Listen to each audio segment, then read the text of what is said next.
Davam edirik. 18 nömrəli testə baxırıq. Burada they always arrive on time for meetings. Əslində bu elə də çətin testdir, lakin burada bir məsələ var ki, biz onu gərək vurğulayaq.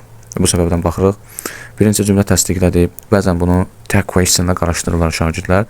Tag question-da sonda sual olur və variantlarda naizə, so belə variantlar olmur. Buna diqqətli olmaq lazımdır.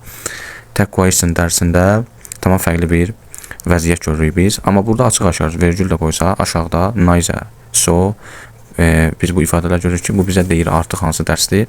Naizə, do I, so do I dərsidir və cümlə yuxarıda təsdiq olduğuna görə aşağıda da təsdiq olmalıdır. Avtomatik biz A, C, Y variantları atacaq, düzdür yoxsa səhvdir, heç ona da baxmırıq. B və D variantlara qaldı. Bildiyiniz kimi yuxarıda əgər to be yoxsa biz to be verə bilmərik. Ona görə D variantı da səhvdir.